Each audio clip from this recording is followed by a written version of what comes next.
$200, a Super Nintendo setup costs twice as much as the old system. For the money, the company promises better pictures, sound, and adventure.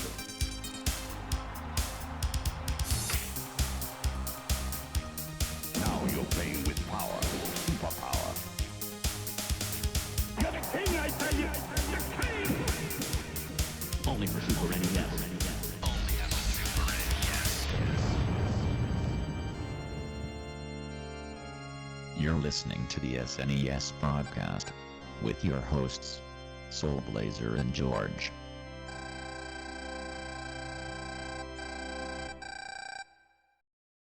Hello everybody, welcome to the Super NES Podcast. This is episode number 115 at this time. I'm Greg, as always, joined by George, as always.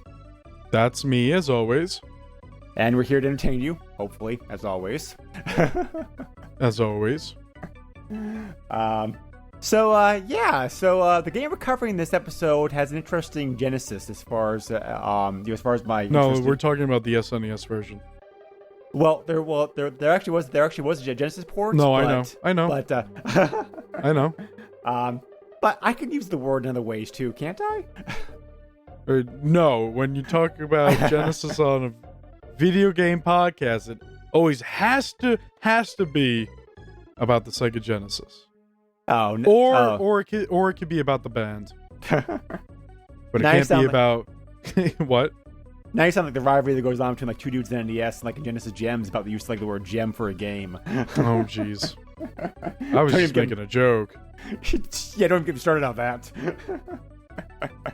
But anyway, the game we're covering this episode is like I said, it's based off a movie, Three Ninjas Kick Back, which I did not know anything about. The idea for this doing this episode came from seeing a post on Facebook from one of my Facebook friends on there, who was putting about trying to get a copy of this game for his collection and how much the game had recently sold for on eBay. And I'm like, what's commanding this game to have such a high price? Because Super The NES internet. That's part of it. That's what's doing it, is the internet. Super NES prices are very high right now across the board anyway, but the price that this game's commanding are outrageous. So we'll get into that here like later on in the episode. But anyway, so I was curious about is it just demand behind this game price, or is it actually like a decent game? So I wanted to play to find out. So George and I are here to give you our findings on it. Oh boy. Some background as always. This game was developed by Malibu Interactive. We've covered this company in the past. They also developed Wings 2 Aces High, and they also handled the Super NES port of Play arcade game like Total Carnage. So we'll not talk about them too much. It was published by Sony ImageSoft, who we've not really covered in the past, even though we have done a game that they developed before. So let's I was talking about Sony ImageSoft a little bit. Sony ImageSoft was Sony wanting to grab onto a part of the video game market, like many of the large companies before and then have wanted to do. It got started back in 1989, and their first game was an excellent game that they brought over to the States. So at least they started off on a very strong note. I'm not sure if you played this game, George, but it's an awesome game. Their first game published was Super Dodgeball, like the NES. Yes, I have played that. Yeah, that's a fun game. That's a very unique, challenging, very enjoyable game. So, then in 1990, they brought over to North America two UK developed games, Solstice and Dragon's Lair. Solstice is a very cult favorite, kind of a platform puzzle game, I guess, with kind of like a partial 2.5D look to it. A very challenging game. Dragon's Lair is just kind of a reimagining of Dragon's Lair like for the NES, because of course the NES couldn't handle arcade game Dragon's Lair. So Sony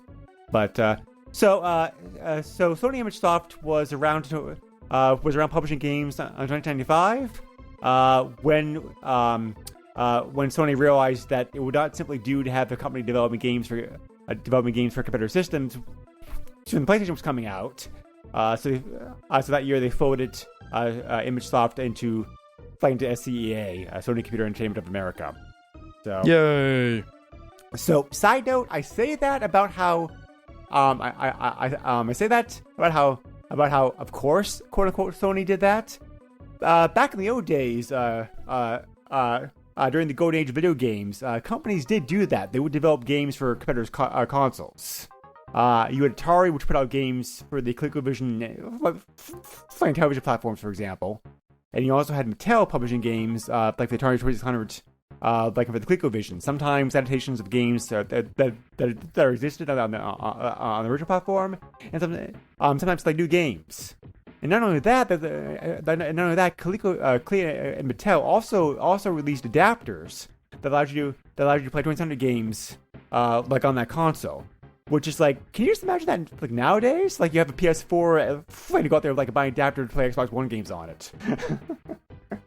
I mean, that's a lot more work, but like, there's also something else about that because Sony was like general hardware and whatnot. Like, I mean, Yes, even the SNES had Sony sound hardware in there. Yep, and they did. Also, the way that Sony works is like, Sony has so many different branches and everything. It's like you can't really directly be like, well, it's Sony ImageSoft, so that means that it's, so the part of Sony that's taking care of video game hardware now. You know what I mean? Right. So yep, it's kind of like you're not wrong, but it's also kind of a different scenario at the same time. Yeah. Yeah. This is also a reason. So I guess the closest other analogy you can make to it, like it'd be Sega during the Master System days, but that's a little bit different because Nintendo's policy at the time was that if a company put out a game for the NES, you could not put that game on another console for I think it was 3 years afterwards. It had to be exclusive onto the NES, and because the NES was top dog. Yeah, that crap. That's, right. It's terrible. Yeah. That was eventually stricken down by the course, but because the NES was top dog for so long, people were going to do that. So Sega was desperate to get games on their hardware. So like they licensed the game from a company, and they would rework it, in their words, reprogrammed by the game, and then release it on the Master System themselves as the publishers. So it was like they could say, okay, we didn't actually, they're off the hook. They licensed the game to us. We actually published the game, so they kind of got around it that way. So that's why you did see games like Paperboy and Monopoly and Rampage and a bunch of other games come out on both the NES and Master System. So I'm sorry, I think you mean Monopoly.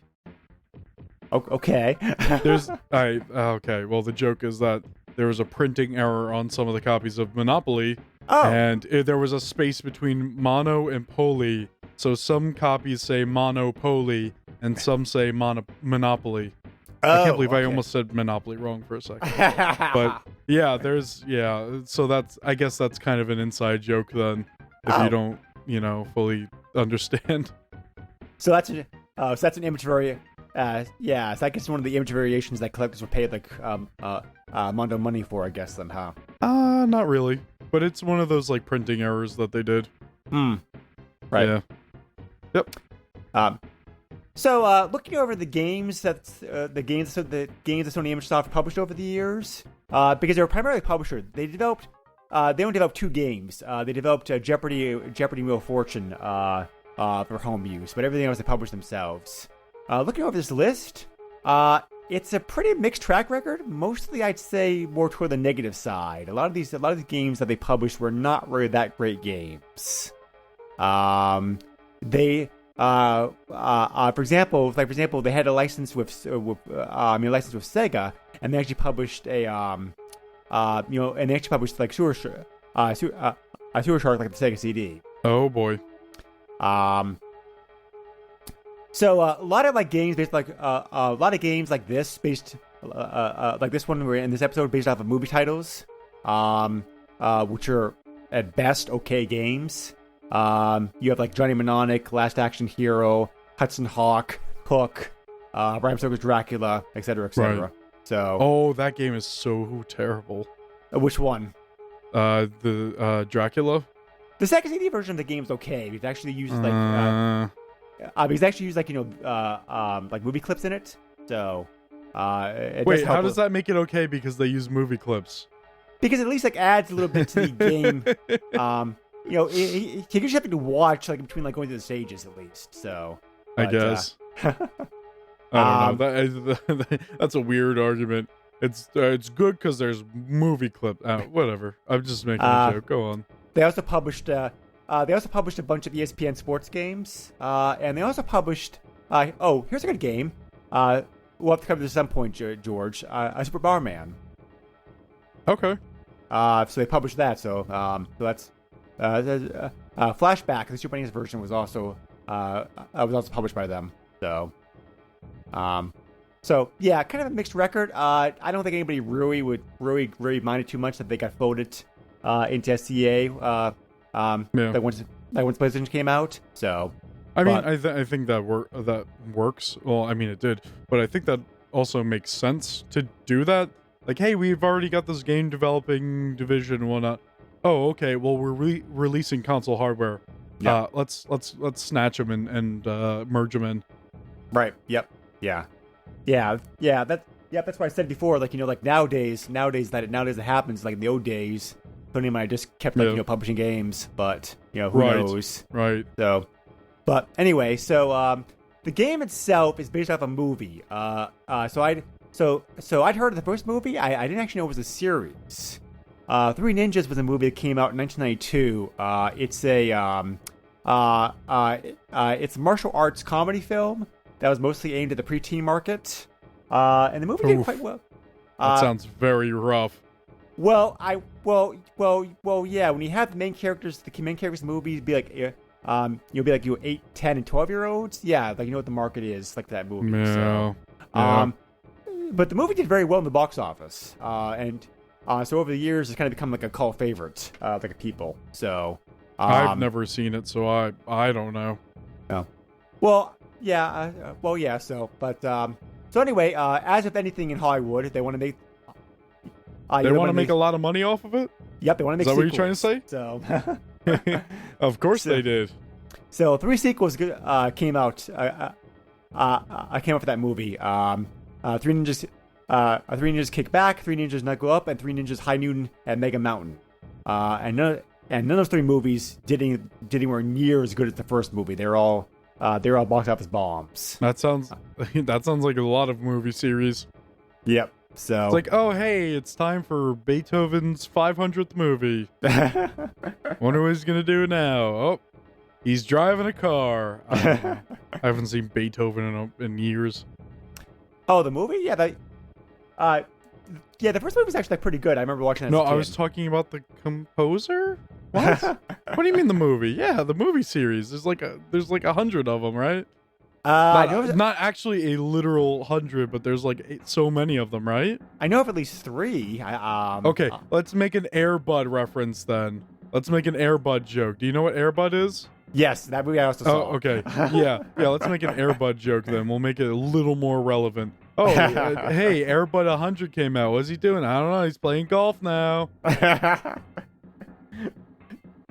I'd actually have to say that. Air Bud was like the first one. I think was the best, and then they just kept making movies, and then like, oh, they have puppies now, and it's like, you're still making movies? Like what? And it's like, oh, these are not as good as like the first movie. Well, somebody at Sony thought it was a good idea to get the rights off the sequel to make a video game based off it. Probably because of the belief that the sequel would do just as well as the first movie did. Right. And so they, like I said, they farmed the work off to Malibu Interactive. And not only Super NES got the game, they also released versions. They also released versions of the game on the Genesis.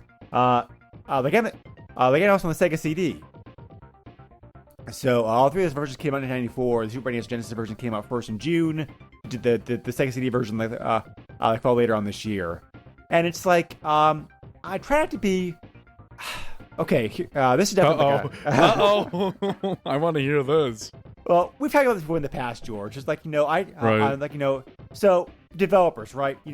Many people who go to work making video games do want to do it like with the passion of it. Like, they realize they're in for a job that job that involves long hours, little pay, tough work, but they want to do it because they love video games. And many developers, as you talked before in this podcast, take projects on because they have to get paid. Keeps the lights on while they keep trying to work on that. Hopefully get enough prestige and money to be able to work on their own dream project and hope they make it big. Make it big. Right. So many developers then as in now kind of follow that same philosophy. So I'm sure Malibu Interactive was happy to get the contract. I don't think anybody there at the company was enthusiastic to work in this game. I can imagine the discussion came in with the bosses, with the employees, and the contract was signed. Okay, we got a contract from Sony to develop a game based upon this new movie. We really don't care about it. Let's assign Joe Blow to work on it. So I'm just really curious on how many copies these games have sold. Well, I actually found something about that. But that ties into the eBay pricing, so I'll talk about that later on. Okay. I'm sure this. I'll probably forget about it by then, but you'll remind me, and there you go. Yep. So I'm sure this project was. I don't want to say they bombed the game on purpose. I just think this game was probably assigned to some B-grade programmers at the company who really didn't care anything about the movie, didn't care about the game. You had to make a deadline. They're like, okay, let's just crank it out, and there you go. Call it a day. So it's and that shows, unfortunately, with a project. Compare this, for example, George, with the recent story that came out last year on Red Dead Redemption 2, about how this story came out about the programmers. The programmers were apparently voluntarily, although I do believe a lot of them did do it voluntarily. Were staying after hours to put extra time and extra time. Yeah, there was a huge thing about this. Right, yes. Exactly. Yes. Now, I do believe a lot of employees did stay extra because they knew the game was going to be very, very good, and so they wanted to put their best effort into it. Really have a very successful, successful groundbreaking game, and it worked. Red Dead Redemption 2 has shattered records left and right here. So, right. But so. The passion of the programmers to work on a game really depends upon the game itself. A lot in many cases, and it's Malibu knew at this time how to do games Super NES. They already had released several games to platforms. They knew the hardware. But yeah, just there's they didn't ask for this license. I'm sure nobody at the company was enthusiastic working on it, and unfortunately that shows. Because the game is very subpar at best. At best, you say. Yes. Well, there are some okay parts to it. So why don't we get into it? The game itself follows the same plot the same plot the movie has. So it's very basic. So basically, you had a samurai who won a tournament 50 years ago to won an ancient samurai sword. That's supposed to have some and this sword's supposed to have some legends involved to it, such as being the key to open up a cave, you load up a treasure. But this sword was stolen by his assistant, Koga, and now the master is sending his three young apprentices, the three kid ninja brothers like in the movie series, Rocky, Colt, and Tum Tum. Yes, that's his name. Yeah, I saw that. I was like, is this some kind of weird joke or? No. That's their. Please tell me that's a nickname and that's not his real name. Those are ninja names, like in the first movie. How is that a ninja name? Tum Tum just sounds like a really fat guy who wants to keep eating things. You're asking the wrong person that. I don't know. Tum Tum want to eat. Tum smash. So their real names are Samuel, Jeffrey, and Michael. So, but okay. So they have the weirdest ninja names, and then they have the most bland names ever. I'm sorry. Yeah. I'm just kidding. Right. I'm just kidding. So anyway, yeah. So you play as the so he plays one of the three, as in three brothers, trying to track down Koga, like, and get the sword back. So that's pretty much the game in a nutshell as far as the actual plot goes. I'd call this combination beat 'em up and platformer. I'm not sure if you agree with that, George. George. That's kind of okay with. No, it's an action platformer. Action platformer. Okay, that works too. Yeah. But there are some beat 'em up elements to it. However, I think so. Depending upon how you define beat 'em up, of course. I wouldn't say this is a beat 'em up. But would you This agree? This is definitely more about the platforming. Oh yeah. No, definitely, I agree with that. So Yeah. So you get to pick which character that you want to play, which is a nice touch. And also, Does it do anything? yes, Or is it just like, nope, you're just this character? Nope, it does do something. Each character, Okay. each character has a different weapon, and the weapon does affect damage from range. So there's a bit like a strategy involved. That kind of like it's kind of similar to the Turtles. Like how the different the weapons affect your strategy a little bit like the Turtle that you're playing. So Right. kind of similar here. Like those not Except as deep. I'd rather play that game. Oh yeah, me too. So Rocky uses bow, which is like Donatello's weapon, basically. It's like a long. For those to not confuse people, bow as in like bow staff. Right, exactly. So, Yes. Colt uses a katana, which is like Leo's weapon. And Tum Tum wields Sai, which is like Raphael. So again, like direct ninja ripoffs here. So the only thing I'm missing, like, the only weapon you're missing, like, is Michelangelo's nunchucks. So, so like Sai are fast but weak, limited range. Katana's middle, and bow is like long range and strong but slow to swing. So those are the differences. Okay. Yeah, I played with the kid with the bow. The bow, his name now. So Rocky. Yep. There you go. Yep. Same here. Good character. So. So the enemies in this game are pretty typical platformer stuff. You have Rebel Ninjas, wild animals like dogs and bats. You also have dodge obstacles such as like moving borders and spikes. There are 6 stages altogether in the game. Like each of a boss fight at the end. You can also get coins, like in the game also, which kind of operate like a Mario. Like you get X number of coins, and you're and it gives you like an extra life. And you also get players can pick up some bombs, which you can use every now and then to destroy enemies. A lot of enemies on screen, like of that. Right. So, and you also have hit gauge. So It's like a smart bomb or whatever. Yep. So, at least this game is hit gauge because I would have been furious like this was like a one hit one kill game. Oh, geez, could you imagine? I mean, there are obstacles in this game that are like, yes.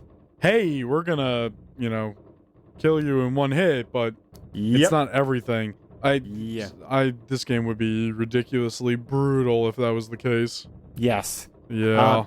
As it is, this game is pretty difficult. I wouldn't say the most difficult platformer I played, but it definitely has some. Considering the target market for this is kids, I kind of wonder if this game is a little bit. But this game is a bit more, a bit too difficult, like for your average kid playing this game. George, what do you think? I think this would be a little difficult for kids. It definitely feels like it wasn't made for the market that the movies were made for. Definitely not, which is strange. No. I don't know why they, again, it's like a case. I wonder if they understood the source material. I don't even understand the source material. But, I wonder if anyone who made this game understood the source material for this. Well, the game was in development at the same time. That's the movie was, as it's like pretty typical for movie games. So they probably. So I'm pretty sure they had a script. They were given like a rough script to get like a script to work off of. And that's probably it. If this is anything like other if this is anything, if this is I couldn't find anything to indicate either way. But if this is but if this game based follows the same pattern that other games based off movies fall, they were given a rough copy of the script, given some sketches, and told, okay, that's what we have to work on. Go make the game based off of this. So that's why the final product of the game almost almost never matched up. Matched up like the movie. There's a famous example like of Tron, for example. Have you seen Tron, George?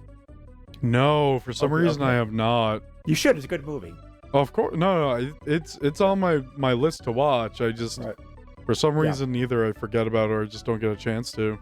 Yeah, sit down one day, watch both Tron and Tron Legacy back to back. It's enjoyable. Enjoyable experience. But anyway, I played that part in Kingdom Hearts 2 where you meet Tron. Does that count? That's a fun stage. That's a very good stage. Maybe I think that was actually pretty well made. Yeah. But anyway, just to finish up the example, there was both Mattel got the rights to produce console games, whereas Midway got the rights to produce an arcade game based upon Tron, and both companies had every version of the script to work off of, in which an enemy in the game called a grid bug, an enemy in the movie called a grid bug featured very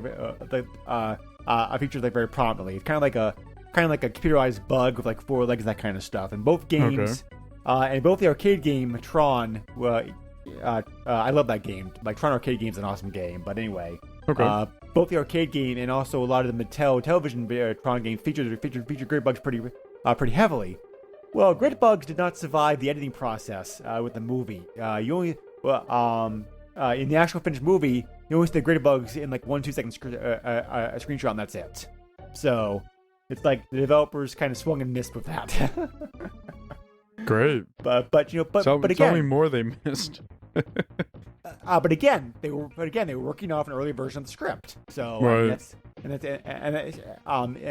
usually what happens. It happens with movie games like this. So, so I've not seen the movie. I could not bring myself to watch the movie to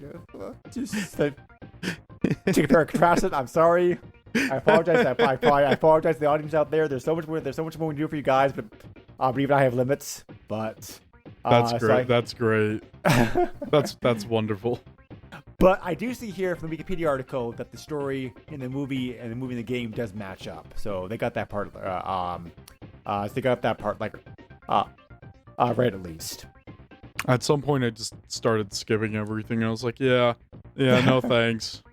But like you said before, George, it is a challenging game. It's kind of strange. This game, you think this game was built toward kids because the movie was definitely built toward teens, as well preteens and that kind of stuff. But the gameplay definitely maybe a bit too challenging for them. Yeah, I would argue even the first stage is way too difficult for that type of demographic. And I'm not saying that this demographic is stupid or can't play games or anything, but you would think maybe something to open up the game easier at least, and then maybe ramp up the difficulty. I feel like the difficulty kind of ramps up pretty quickly, almost right away, to be honest. Yeah, almost a bit too difficult if you ask me, I think. But right. And there's no cheat codes. And there's no cheat codes in the game to give you extra life invincibility or whatnot that most games of this type usually have. The only codes in this game are stage selects. When you finish, you're given a code when you finish a stage to hop back to that stage later on. Password system. So that's it. Unless you use a game genie or on this, there's no cheats. So that's a bit surprising. Game genie or action replay or yep, exactly. Action replay was around the 16-bit market, right? I think so. I'll have to look at I'll have to check. Action replay, well, I mean, if you want to get technical, action replay was a thing since Commodore 64 days, I believe. Okay, I'll have to look that up. I think that's the case.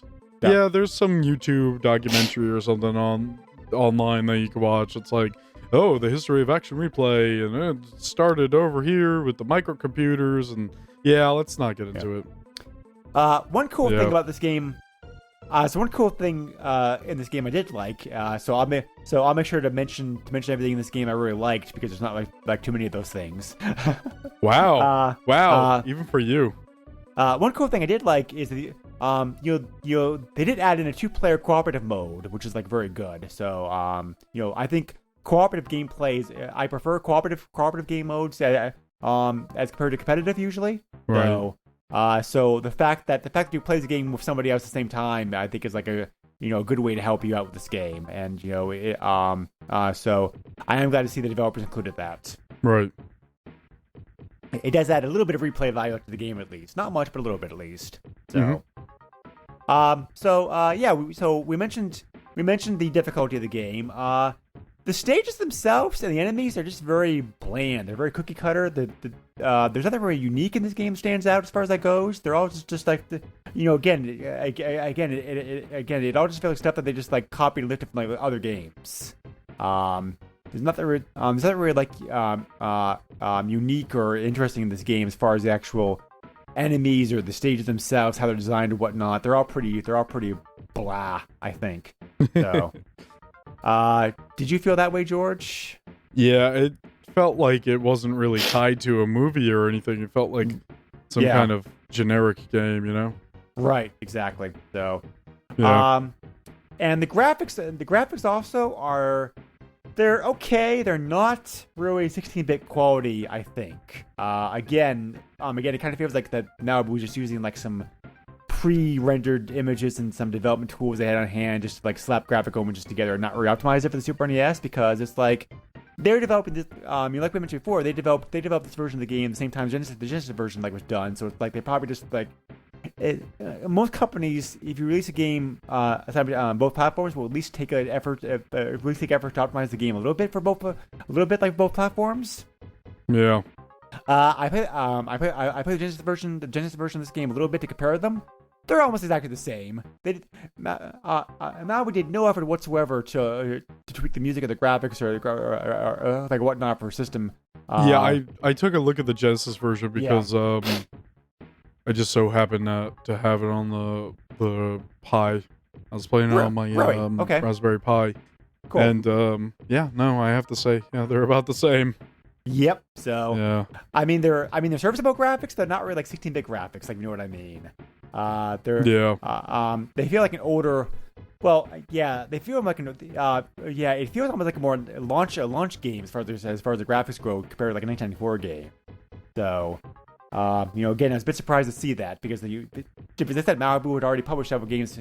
Malibu had already developed several games for the Super NES at this time, so they certainly knew what they were doing. And just again, it just reinforces my belief that they just simply gave this project off like some like new hires just to work on to cut their teeth in the system. So. Right. Music follows the same boat. Unfortunately, the music in this game is just pretty like average. There's nothing really. I mean, it's okay, but it's it's very like uninspired, and from what I could tell, not from the movie at all. It's just like a completely original, blasé soundtrack. Blasé. Okay, that's. It's been a while since I've heard that word. Well, does it work? Do you think? Yes. No. It definitely does work. Okay. You're not wrong there. All right, awesome. Glad we're on the same page with that. Yeah, there you go. But there was one thing I didn't expect to like, however, that I actually did. The sound effects of the game are pretty good, I thought. There's some nice. But I mean, they sound nice. They're crisp. I mean, they sound very appropriate for what they're for the weapon that you're using. So, I guess. Anyway, there's not really too much else to say about this game. It's pretty typical, average, at best, platformer that came out with the system. When during time when games like this were dime a dozen on this, the home systems at least. So, I understand that. So this is very curious to me. I understand the Genesis getting ported this game because it's very complex for companies to develop games simultaneously for both consoles. But the Sega CD got this game as well. How hard up was Sega for software like that system that they actually had to beg Sony to put this game out for it? Wow, thinking of them begging, that's funny. Well, yeah. You know, the Sega CD was pretty much starved for good games, right? So it's like I Yeah. understand. So I'm sure that Sega probably asked very nicely to get them to port this game Could over. you please put it on our platform? Please. That's a funny thought. Yes, That is a funny thought. Yep. So, however, I think Sega realized that this game was not going to be a huge hit. This is a bundle game.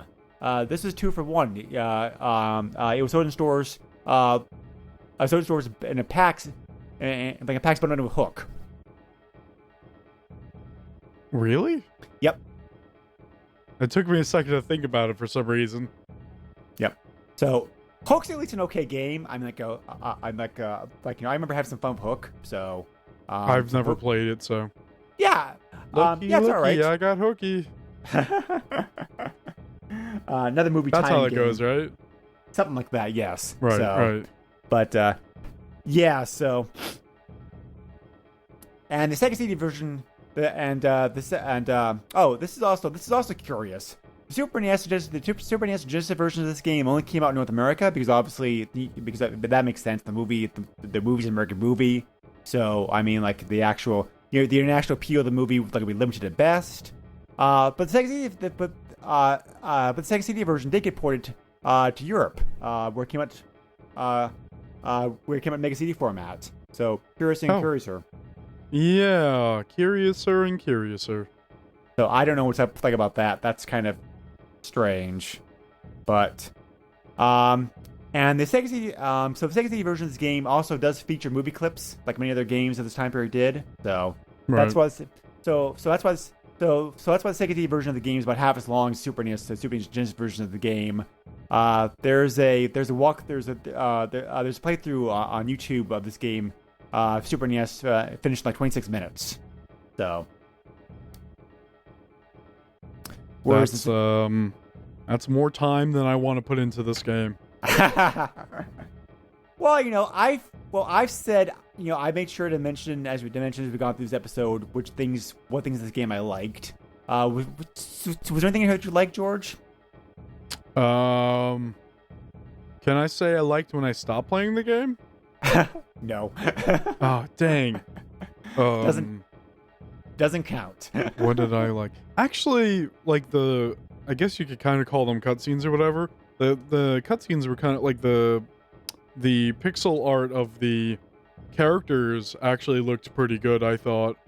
Yeah, it's true. They did. I thought they put some effort into that. Oh, when you jump on the trampolines, it's not one of those common video game things where you gotta like press the jump button in rhythm or whatever to jump higher. No, you just hold up on the D-pad and you jump higher. I think that's a really good idea. Yes, I definitely agree with that. I hadn't thought of. Yeah, you're right. I hadn't thought about that till you mentioned it. Most games do require you to do that stupid time your button push thing, and I'm glad this game did do that. Yeah. Oh my god, I tried to do it for like 2 minutes, and I was like, why can I not jump higher? And I guess I was just holding up on the D-pad or something, and it happened. And I was like, what?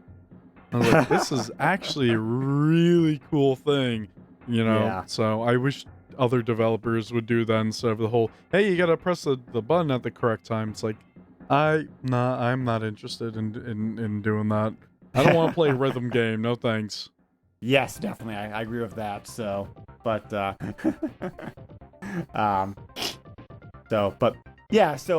So yeah, all in all, this is a very average platformer. It's not the worst platformer on the system, the platform system I played.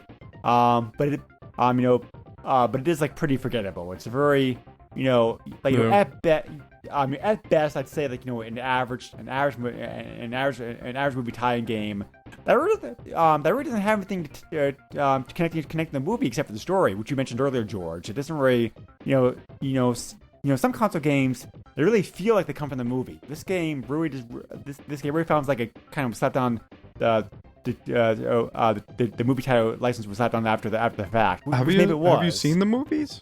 No, I haven't. Oh, okay. So how would you know that it doesn't feel like it comes from the movies? Well, like or I the said, movie, I should say. like I said, I couldn't quite bring myself to watch the movie, but I did. I couldn't either. I didn't even realize until you had to tell me. I didn't even realize it was based off of something.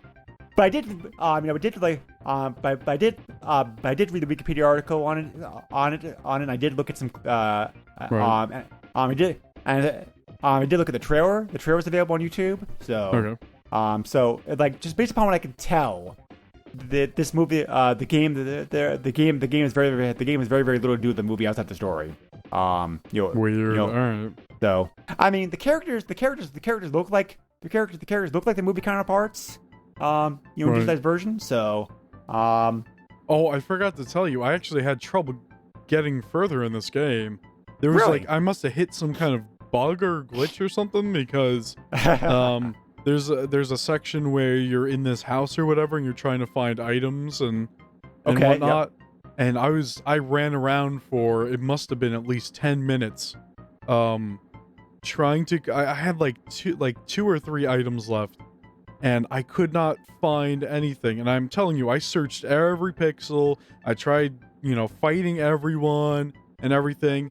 And then I gave up because I just could not progress. So I watched a long play of this, and I watched it. And the same stage, somebody easily got all the items, saved all the people or whatever they had to do, and then they fought this boss that dropped a key, and then they went down to the cellar or whatever.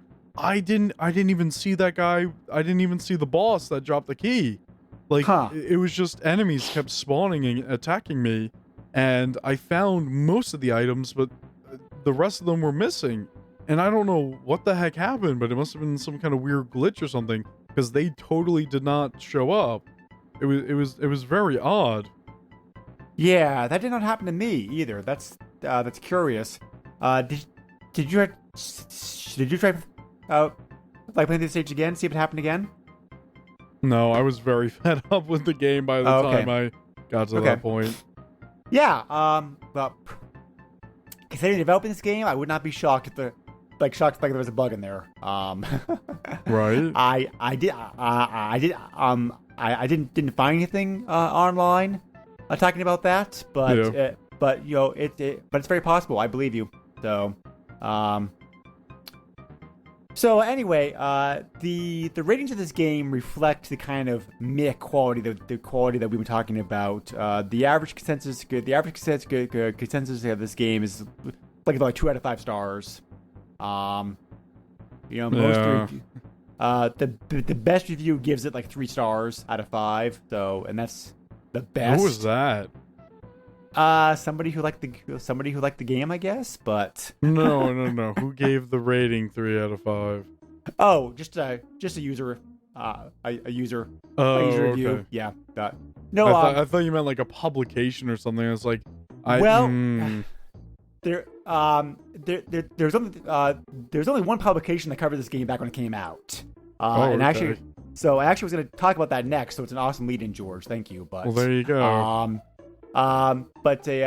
So the one artist, like the one magazine that did cover this game, back when it came out, was a oh shoot, sorry, now I lost it. Damn it. Oh, Greg did it again. He lost it. And I'm totally not stalling for time to try to help him, recover what he lost. Nope, not me. Anyway, honestly, this game was kind of rough to play. Like we've played other platformers on the spot for this podcast, I guess we can say, and I've at least gotten more enjoyment out of those compared to this game, where it just it was kind of bland in almost all aspects, especially like we were talking about before, like the first stage. The first thing that happens in the first stage is this giant boulder starts rolling towards you, and you cannot make a mistake. If you make a mistake even for like half a second, you get that boulder rolls over you and kills you, and you have to start from the beginning. And I think that's a little too difficult even for people my age, not even just people for the demographic this was supposed to be for, Yep, totally Yeah, totally agree. I was, Yeah. I got killed by that a couple times myself until I realized what was going on. So to have that that early, like in the game, really surprised me. And so I don't really think that's totally fair. But, I didn't think it was fair. In the first place, yeah.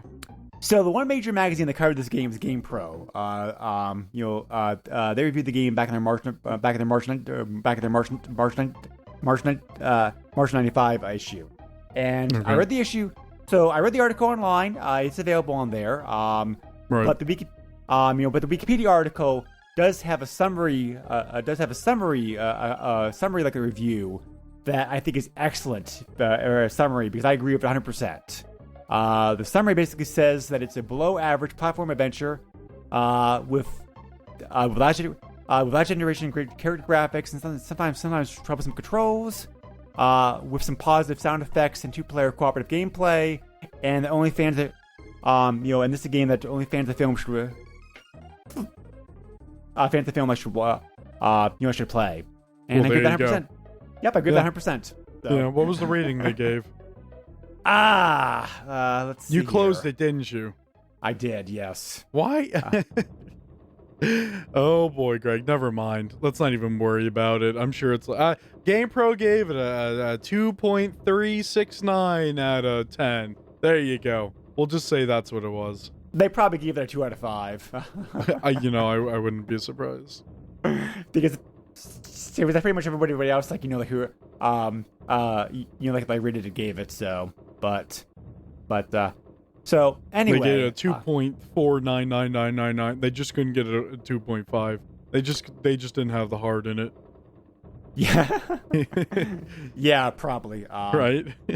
But so I'll finish off by saying one last little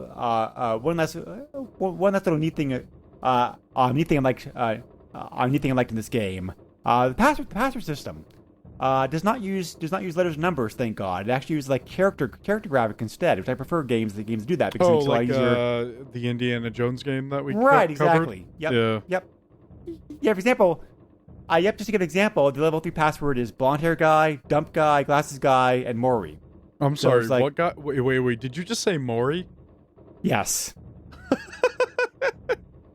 Okay. That's the name of one of the characters in the game, so that's what they use for password. Password symbol. What was the second one you said though?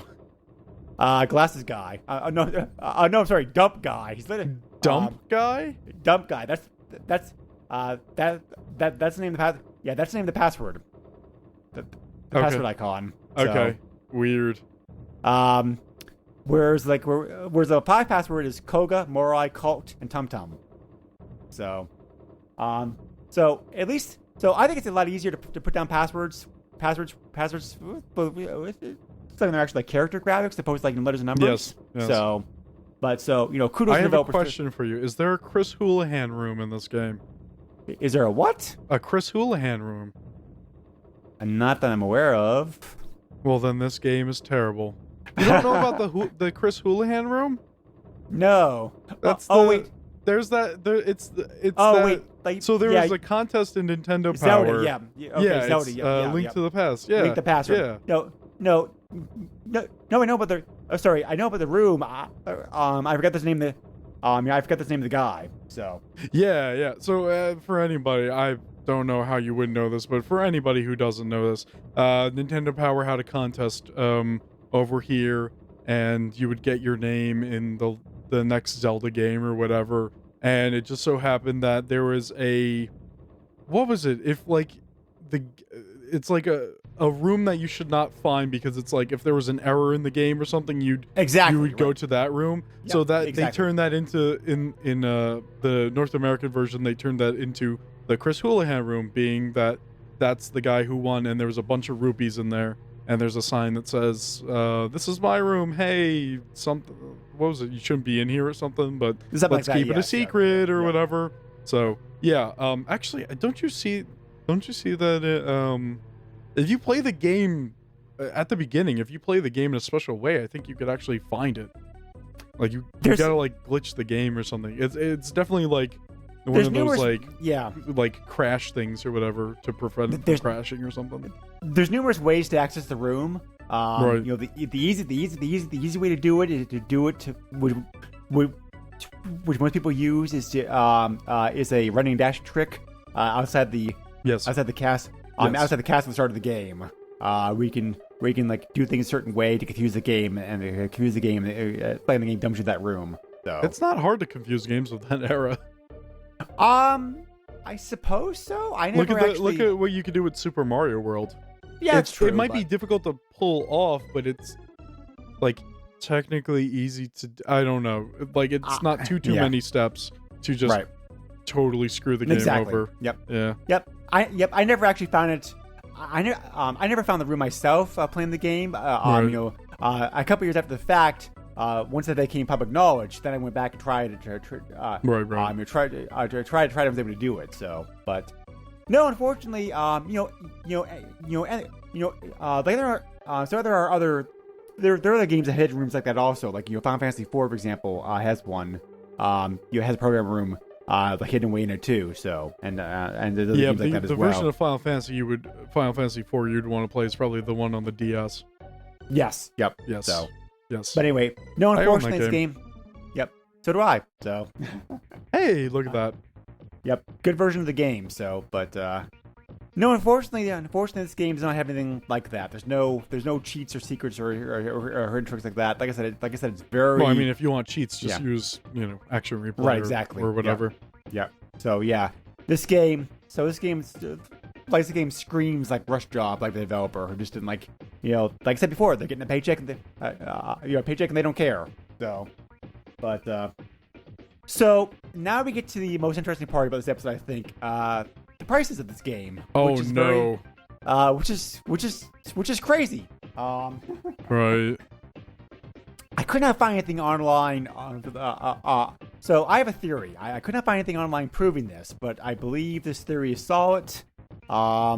Which makes sense based upon what I know about like games of this time period. Right. Typical during this time period, the 80s and 90s. Typical lead time between when a game was sent out to the factory to get made up and that game appearing in stores was about like 4 to 6 months. So and these days Nintendo also had another policy which got stricken later on, that you had to place a minimum order with them to produce the game, because Nintendo produced oh God! Because Nintendo at this time manufactured all the carts themselves. So a company would send out the game to Nintendo to get it approved, get licensed, that kind of stuff. Then the company would say, okay, we want you to make X number of copies. And there was a minimum order they had to place with Nintendo, like their game. I couldn't. 50,000, I believe, was the was the minimum order like for a game. So the order was placed. Nintendo would get the carts. The company would pay Nintendo directly at that time for the carts, and the company would make their money back by selling the games themselves in stores. It was pretty much how the system worked. So later on the Super NES lifespan, Nintendo realized that policy was the policy that companies could start manufacturing the carts themselves. So, but during this time period, there was still the minimum order placed. So I just can't believe Nintendo is so like hands on with like everything. I'm so glad. I'm so glad today is a little more laissez-faire. Well, yeah, because most of it was because of the fact that Nintendo was trying to prevent a rehash the great video game crash, by directly controlling the market as much as possible. So here's the thing, you have the crash, and then you have the Nintendo Entertainment System come out, revitalizes the video game market. Do you think it would be possible to have another crash happen in the era of the Super Nintendo? No, I don't think so. Much the same reason I don't think it's possible for much the same reason I don't think it's possible for Crash to happen now, because the market's just like too big. Well, that's definitely not a thing that's going to happen, because You know, Yeah. and it's funny because I feel like the most amount of garbage is made now compared to back then, you know, and I feel like the market is pretty saturated as well.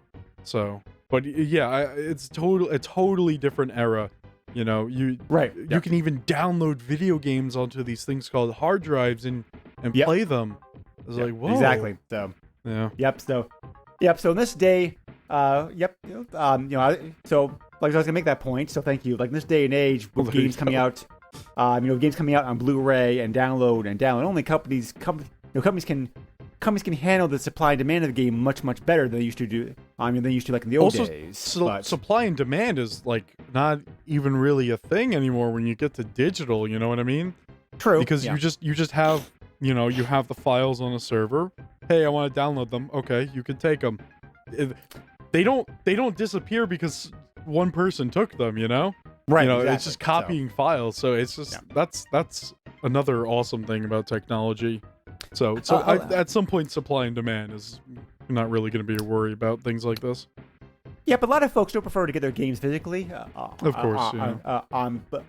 But yeah, the market is heading that way toward eventual like digital only formats. When do you think the video games are going to start being like, oh, this is digital only? When do you think that's going to be a thing? Probably about 10 years. Okay, because looking at now, it's totally. It's different from even last generation. There are a lot of folks who still live in areas of the country which have pretty sucky internet. So the internet system needs to be improved first before that can really become mainstream. So you say that, but there are a lot of what do you call it? There's a lot of things that have improved and also kind of gone over people's heads, because of where they live or whatever. So yep. Yeah, that is a scary thing. I'm just imagining a day where it's like, and if you pre-order this game, we'll give you a physical copy. Whoa, a physical copy of a game? But anyway, enough of tangents and whatnot.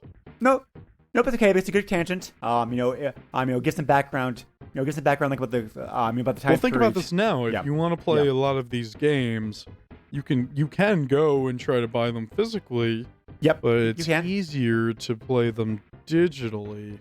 Right. But you also have the drawbacks about like hard drive crashes, that doesn't happen as often now, thank God. Yeah. But and also companies going out of business or changing or losing the license and yanking the game, so you can no longer buy or download it. So that's why people are trying to preserve these games so that if you don't have access to it, it is at least in the Library of Congress. Yes, they started taking video games and whatnot now. So, well, they've done that for like a year or so now, I believe. But, I think so. Yes. Yep. Yeah. So I'm glad. Yep. Same here. Definitely. So because because I've always argued companies cannot and should not and enough times will not preserve their own history. So it's up to us to preserve it for them. Yes. So even bad games like this. So. Yes. So. See, that's the problem. The problem with this game is that it's not noteworthy bad. It's bland bad, and that's video games and movies. If a movie or a game is boring bad, that's a really bad thing. But if it's bad in the sense of it's still entertaining, that's still good. Yes. Yep. Yeah. Exactly. And it's very hard to have both movie and a game both awesome. Spider-Man 2 was the first game. The first example I can think of where it's wow, the game's that's a good game. Yeah, the game just gets a movie. Did hell freeze over? But maybe one day. But anyway, so getting back to my original point, Sony placed a minimum order with Nintendo for this game for production. When the movie was still being worked on, because because they wanted to have because of course they wanted to have the game on the store shelf when the movie came out, so people would watch the movie, then go out and buy the game, right? Logical. So, well, the movie came out and it did not do very well at all. It was a bomb. So, Oh, great. So Sony was like, okay, well, we'll just do the minimum order and that's it. We'll cut our hands, we'll wipe our hands of this and move on. So, We'll cut our hands? Well, you cut our losses with. There you go. You what was I put trying two to say? things together. I did, yes. Yeah. Yep. It was like, Sony was like, well, let's cut our hands. I was like, what does that mean? Yep. Cut our losses, wipe our hands from this, just move There you on, go. just minimum order. So, as a result, there's a very, very small number of copies of copies out there of this game, which give which is So the reason that's game's why the playing- price is up there, huh? Exactly. You're right. Yeah. So, and okay, this blew my mind. Let's see if it blows yours. Uh-oh. This game is so rare, repros exist for it. And they're expensive? Well, no, they're not. Well, Okay. they're somewhat expensive. They're cheaper than the game itself is, but it's like Are they $50? they're close to it. Yes. So Less or higher? less Less or more, I should say. Less? yeah, 30. yes. Oh, but you're close. But anyway, Okay. just like I was not surprised. So I was not expecting to see that. It's like because you think of like good games getting repros of them made, games people like want to play but they can't because the games command like a stupidly high price. But a bad game, there's demand for it. So the demand for the game is so bad that people are making repos of this game and selling it. It just blows my mind. Just totally was not prepared to see that. How much is the base, the actual copy of the game selling for? Okay, cart prices themselves are okay. It's CIB prices that really are crazy. Crazy. And to be fair, the post on Facebook that I saw that would trigger this whole episode was a CIB copy. So, I mean, cart prices are still a bit high, but they're not crazy stupidly high for what this is. Right. And there are copies out there. 20 copies of this game were currently listed on eBay. 15 copies I recently sold. If you're talking, the repos themselves were selling for like $46. So, and these prices include shipping. So, card only sold anywhere from $50 to $73. That is way too much money for this game. Yes, I agree. But and again, speaking about repros, because this game is so rare, people are also doing that opening up the cart and showing you the PCB trick in the pictures to prove you this is actually a real copy. Yes. So it's like like Earthbound, like Pokemon games. Yep, that too. So Yes. it's like I was not surprised. I was not prepared to see either of those things like this game. So that just like really surprised me. But so okay, here we go. CIB prices. They're all over the place as CIB prices they usually are. But they are definitely stupidly expensive. Do you want to take any kind of guess, George, what kind of range we're talking about here for prices? Oh boy, 200 to 300? Higher. Oh my god. Please don't, the maximum 500? That's about the ballpark average, yes. Okay. CIB copies of this game sold anywhere from $355 to $677. Oh my god. No. This this is more expensive than Earthbound has gone down quite a bit. But like I don't even know what to say about this. The 677 copy was when I saw on Facebook, by the way. Why? That's just wrong. I feel like that's a crime to humanity right there. Collectors, they want to have a complete copy. So I do too, but I'm not spending that much money on a terrible game. This is so the only thing.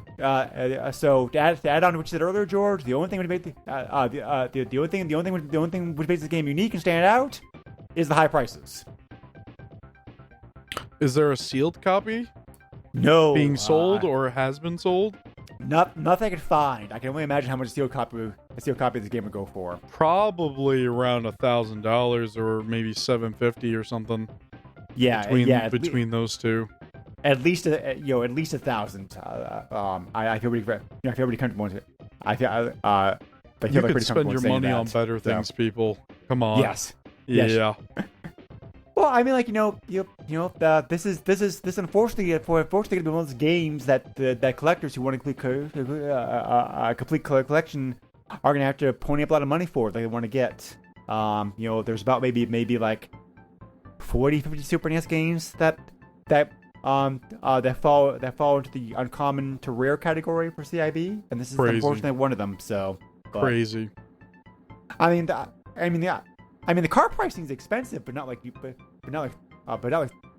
stupid, crazy, insane. Yeah. So, but because this game probably was $50 new at the store, so back when it came out. So, but yeah, the Genesis version of the game is also pretty expensive. Not quite as expensive because because Genesis has not gone through a bubble. It's through a bubble like Super NES has, but it's still pretty up there.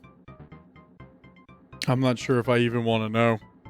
It was that was more like Genesis was more like 50 for cart and like $100 to $300 for CIB. So You know what they say, Genesis does what Nintendo don't. So, but yeah, just like because Sony was trying to make sure this game was actually going to sell okay. Right. So like they didn't make a huge so they didn't print like a huge huge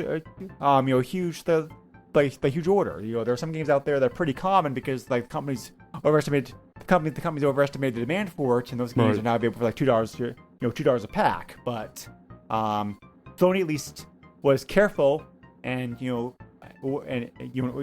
a small order and wanted to see what the market had. The market was like, this is crap. So there you go. This is crap. Quote Greg, SNES podcast. So yeah, like I said before, I don't hate this game. I think there's worse games to play when they're on. Yeah. On the podcast I played, but it is very forgettable. So. And there are probably even worse games that we haven't even covered yet. So. Oh yes. Yeah. Oh yes, like for sure. So, but yeah, but anyway, so. It was curious to check it out, though. However, my curiosity was definitely raised seeing that price, and I wanted to. As I was curious, I was curious to see if this was going to be a case of a bad game actually. Of a good game actually being worth the high prices. It's not. So, but it's a bad game. So. Yay! No. I appreciate you. I appreciate you indulging me on like this curiosity trip, George. Yeah. Wait, was I able to just say no? I'm out for this episode. Yeah, you always can. That's an option. Oh, jeez. You would see me like every other episode or something. Well, this game. Well, yeah. So, George hopefully picked something better for us to play next time. Again, this is a game I have to experience with, so I don't know how I'm going to like it, but I thought it was the time after next. No? No, we're doing your pick next. Oh, okay. That sounds good to me. Oh, wait, I'm sorry. Yep, you're right. I got the order mixed up. Aha! I knew it. I knew it. Yeah. Greg, calendars read from top to bottom, not bottom to top. This is what happens when we plan 3 or 4 games in advance, but... See, you gotta start using something like Google Calendar or something. Yeah. Yep. Makes it easier. No, actually, the game coming up next, again, well, my intro fits. Again, I've never played the game coming up next. I have no idea how it is. So, hopefully you'll like it better than this game, George. We'll see. At least I think it'll be more interesting, so you have more to say about it. But we're covering next a Patreon pick. I want to give a special shout out this time to Daniel Newton, who recently joined the podcast. You mean the Patreon? The Patreon to support the podcast. That's what I was trying to say. There you go. You can find the Patreon at www.patreon.com/the SNES podcast. Where for a little $1 a month, you can get cool benefits such as like being shouted out in the episode. dictating a game for the podcast, getting early access, and other cool things like that. So besides Daniel, I also want to thank Sivan and Richard this time for being backers. And so Daniel asked us to look at a game that's related to a game we covered in the podcast previously, because it's by the same developer using the same graphical engine. So we're going to be looking at a platformer game again. Sorry, but this one's a pure platformer game compared to like the. He's saying sorry to me. Yes, I am. But Yes. I think I don't know if you like this game, but I think you'll at least like not hate it as much as you did this game. So I will say, that much at least. No, we're going to be covering Claymates, which is by the same company that did Clay Fighter, the fighting game that Shinto joined us on for like several episodes back. Yes, so, several. Was it several? It's probably a lot more than that now. I'd have to look. I want to say maybe Time flies. Yes, it does. So, it was after the draft episode. I can tell you that much. So, the draft episode was a really long time ago. Yes. So. Yes. So yeah, Claymates was done by the same studio, same engine, with like Clay animation being used in the game, platformer. So looks pretty good. I've heard some good things about it in the past. I'm curious to check it out. So. We will see how the game is. All right. So, we're also a proud member of the Throwback Network, Retro Junkies Network. We can find a whole bunch of their great retro gaming podcasts about gaming and non-gaming related. We have a Facebook page. Feel free to check us out on there to give us a like or just check out some conversation going on. We also are available on iTunes. So, we very much appreciate feedback. Anyone directly, you can also do so at the SNES podcast at yahoo.com. George, where do they find you at? Oh boy, the Twitters, you use that thing? I hardly do, but I guess you could find me on there. That would be at Mr. Chief, at MISTURCHEEF, and that's about it. Alrighty then. So on that note, any final thoughts to wrap this up, George? Don't play this game. It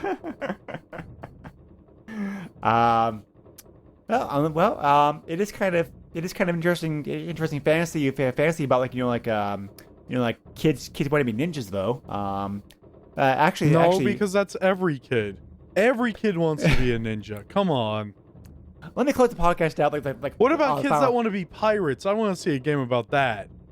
That's been done too. Oh crap. Kids that want to be aliens. I'm pretty sure that's been done. Kids that want to be horses? Okay, that's a new one. There you go. I want to see a game that's about kids that want to be horses. Yeah, these movies really seem like they came out kind of late because during the 80s the whole ninja craze was going on. With things like I would argue the ninja craze is still a thing. It is, but I was around during the 80s, so I can speak directly from this first-hand experience. Oh, excuse me, Greg. Whoa. It was definitely a passionate high during the 80s. So right. So if this movie, if the movies had come in the games that come out the game come out in the 80s versus the 90s, would have done better? Maybe. Yeah. What about the movie? You think the movie would have done better like 10 years before it came out? I think so. Yeah, probably. Right. Because yeah. So, interesting. So interesting thought. I mean, like, no, you're right. Ninjas never really like went away, but they ninjas never die. Exactly. So, but for this to come out in 1994, it just kind of seemed a bit late to the game as it was. Right. So which may explain some of the negative feelings we had about it. But anyway, so we're just gonna simply just be a good ninja, kill this podcast, and move on. So kill this podcast? No, I don't think you want to kill this podcast. Kill this episode. There you go. Yes. Just may I finish now, cut please? its hand. Thank you all. Take care. See ya. Nintendo controls 80% of the video market. But no matter how you play the game, or which game you play, things definitely have come a long way since Pac-Man. Now you're playing with power. Super power.